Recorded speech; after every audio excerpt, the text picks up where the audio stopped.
Hello दोस्तों, कैसे हो आप सब। आप सभी का अपने यूट्यूब चैनल एसएससी पांडा पे आप सबका स्वागत है। मेरा नाम नकुल चौधरी है। Right now I am selected the post of divisional accountant इन हिमाचल प्रदेश।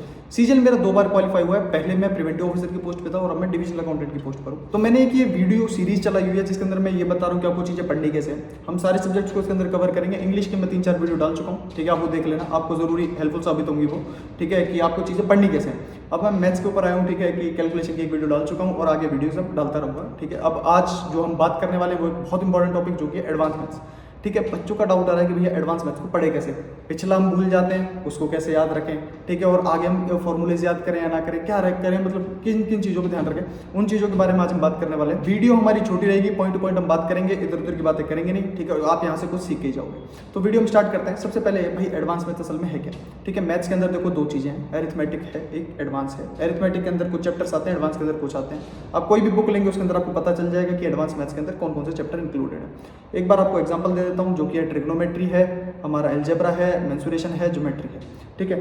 अब आपको ये सबसे पहली चीज़ ये होनी चाहिए कि भाई मेरे को पढ़ना कहाँ से है। मैं एक टीचर आपको सजेस्ट करता हूँ, वो है हमारे पवन राव सर।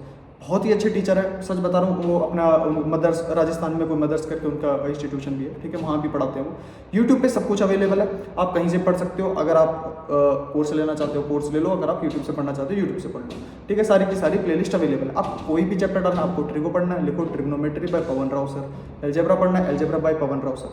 अब वो कैसे पढ़ाते हैं, पढ़ाने का सबसे अच्छा तरीका उनका ये है कि वो देखो, सपोज करो आपको इतनी सी चीज़ आपके काम की है, तो वो आपको थोड़ा सा इससे इतना बता देंगे। अब उससे क्या होगा, अगर आप इतना पढ़ रहे हो तो आपको उतना तो याद रह ही जाएगा, ठीक है। और जो वो इतने से वो डेरिवेशन आई है ना, जितने भी फॉर्मूलेज बन रहे हैं, जितना भी पूछ रहा हूँ, सबकी डेरिवेशन भी बताएंगे आपको। उससे क्या होगा, आपको चीज़ें सॉल्व करनी आएंगी। आपको पता चलेगा कि अगर सपोज करो मेरे पास ऐसा क्वेश्चन बन जाता है तो मैं उसको कैसे सॉल्व करूँगा, ठीक है। तो वो बहुत ही अच्छी चीज़ है। अब धीरे धीरे करके ट्रिग्नोमेट्री बनाया आपने, अलजेब्रा बनाया, ये दोनों तो सेपरेट टॉपिक्स है। मेंसुरेशन कर लिया, ज्योमेट्री कर लिया, ये भी अलग अलग टॉपिक्स हैं। आपने सबको एक एक करके नोट्स बनाते चला जाना है। जो ब्लैक बोर्ड पे सर ने पढ़ा दिया, जो आपकी क्लास में सर ने पढ़ा दिया, बिल्कुल ऐसे कैसे अपनी कॉपी में छाप लो। समझ आ रहा है चाहे नहीं आ रहा, आप लिखते जाओगे लिखते जाओगे लिखते जाओगे, आगे बढ़ते जाओ। अब आपको क्या करना है, जैसे सपोज करो आज आपने पहला लेक्चर देखा, या आज आपने सपोज करो 2 लेक्चर लपेट दिए, ठीक है, 2x पे। मैं बोल रहा हूँ रिकॉर्डेड बैच लेना, अगर ले सकते हो तो रिकॉर्डेड ही लेना, या अगर यूट्यूब पे होता है तो 2x। जितना जल्दी हो सकता है उसको देख के खत्म करना आपको। सबसे पहला टारगेट आपका कोर्स को देख लेना, एक बार पढ़ लेना। आपने वो पढ़ के उसके नोट्स बना लिए। नोट्स बनना सबसे पहला काम है। नोट्स जरूर बनाने, ऐसा नहीं करना कि आपने वीडियो देख ली और आगे बढ़ गए और फिर आपको कुछ याद नहीं है। 1 महीने बाद प्रैक्टिस नहीं करोगे, दोबारा भूल जाओगे, फिर दोबारा वीडियो देखनी पड़ेगी, टाइम वेस्ट होगा। नोट्स बिल्कुल बनाने में, क्योंकि आप वीडियो के अंदर देखो, अगर वो इतना पढ़ा रहे हैं तो इतने में से इतना ही काम का होता है। काम का मतलब आधे में बातें भी होती हैं, आधे में कुछ इधर उधर की बातें हो रही है, कुछ हो रहा है। जो आपके काम का वो उतना ही है, और उतना ही आप नोट करोगे, ऑब्वियस सी बात है, कॉपी में, ठीक है। तो आप जब मर्जी अपने नोट्स को खोल के रिवाइज कर सकते हो। जब आप नोट्स बना रहे हो ड्यूरिंग मतलब आप नोट्स बना रहे हो, जो आपको क्या करना है, जैसे आज आपने 2 क्लासेस देखी, उसके नोट्स बनाए। कल जब आप 2 क्लासेस के आगे फर्दर बनाओगे तो पिछले को एक बार नजरों के आगे से निकाल देना। फॉर्मूले वाली चीज़ को आपको डेली सुबह देखना ही देखना है। कैलकुलेशन को भी आपने डेली सुबह प्रैक्टिस करना ही करना है। फॉर्मूले, क्योंकि यार देखो एडवांस मैथ्स के अंदर ज़्यादातर चीज़ें याद करने की वो आपको याद करनी ही पड़ेगी। फॉर्मूले बहुत सारे हैं, ठीक है। इवन ट्रिग्नोमेट्री में बहुत सारे फॉर्मूले हो जाते हैं, अगर हम एक थॉरोली देखें तो। एक बार सबसे पहले आपने नोट्स बना लिया, उसके बाद उन नोट्स को आप प्रैक्टिस करना।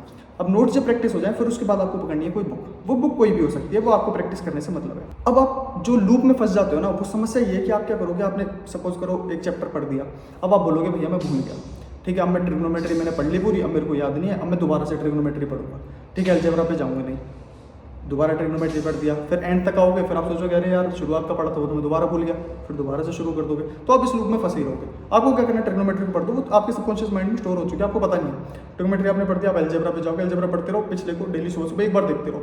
वीकेंड आए तो भी रिवाइज मार दो, क्योंकि रिवीजन इज द की यार। और जितनी बार वो आपकी नज़रों के आगे से निकलेगा ना, उतना ही आप ज़्यादा सीखोगे। आपको क्या करना है, डेली कॉपी खोलो, एक बार नज़रों के आगे से निकाल दो, एक बार नज़रों के आगे से निकाल दो, प्रैक्टिस करो उसकी, जितनी हो सकता है प्रैक्टिस करो। नोट्स की प्रैक्टिस मस्ट है, उसके बाद बुक से प्रैक्टिस मस्ट है। जब आप इतना कर लेते हो ना, तो आपको एक लेवल बन जाता है, ठीक है। एडवांस में कुछ भी नहीं है भाई, इसके अंदर बस आपको सारा समझने का खेल है, फिर उसके बाद याद करने का। फॉर्मूले आपने याद कर लिए, फॉर्मूले याद करने के बाद फिर आपको क्या करना है, जो आपने थ्योरम्स पढ़ी थी या जो आपने अच्छी अच्छी चीज़ें पढ़ी जिनसे डायरेक्ट क्वेश्चन बनते हैं, आपको पता चल जाएगा। जब कोर्स देखोगे, वीडियोस देखोगे, पता चल जाएगा कि भाई डायरेक्ट क्वेश्चन किससे बन रहे हैं। वो आपको डायरेक्ट रिजल्ट याद कर लेना है, ठीक है। मैं ये नहीं बोल रहा आपको सिर्फ डायरेक्ट रिजल्ट याद करना है, पहले आपको बेसिक मेथड आना चाहिए, वो जो बहुत ज़रूरी है। उसके बाद आप डायरेक्ट रिजल्ट याद करोगे ना, तो कई बार ऐसा होता है, क्वेश्चन देखो डायरेक्ट रिजल्ट लगाओ खत्म, अगला क्वेश्चन देखा डायरेक्ट रिजल्ट लगाया खत्म, ठीक है। तो ये वाली चीज़ें भी आपको सीख लेंगे, बेसिक तो आना ही आना चाहिए। उसके बाद ये छोटी छोटी चीज़ें भी आपको सीखनी चाहिए। जो भी आप वीडियो देखोगे, जो भी आप कोर्स देखोगे, किसी भी टीचर का देख लो, वो आपको ये चीज़ें जरूर बताएंगे। ठीक है, ऐसे ऐसे करके आपको धीरे धीरे करके सारे चैप्टर आपके खत्म हो जाएंगे। टेंशन आप लेने नहीं है। ऐसा है भाई 10 स्टेप है, पहला स्टेप चढ़ के ये मत देखना 9वां स्टेप कहाँ पर है, नहीं, आपको पहला चढ़ने के बाद दूसरा ही देखना है। 1 स्टेप एट अ टाइम आप इन चीज़ों को करो, आपको बेनिफिट नजर आएगा। ठीक है भाई, कुछ नहीं है, चीज़ें सिर्फ रिपीटिशन का खेल है। जितनी बार आप करोगे उतना आपको परफेक्शन होती चली जाएगी। बच्चों को मैथ्स से डर लगता है, वो मैथ्स नहीं कर पाते क्योंकि वो मैथ्स उन्होंने कभी किया ही नहीं। आप एक बार करके देखो, आप बेटर हो जाओगे। ठीक है, ऐसी कोई चीज़ नहीं है जो नहीं सीखी जा सकती। तो एडवांस मैथ्स के आई होप सारे डाउट कवर हो चुके हैं कि आपको कैसे पढ़ना है, कहाँ पढ़ना है। नोट्स बनाना बहुत ज़रूरी है, फॉर्मूला रिवाइज करना बहुत ज़रूरी है। तो आई होप सारे डाउट्स मैंने क्लियर कर दिए। तो आप सबको भाई नकुल चौधरी चलता है।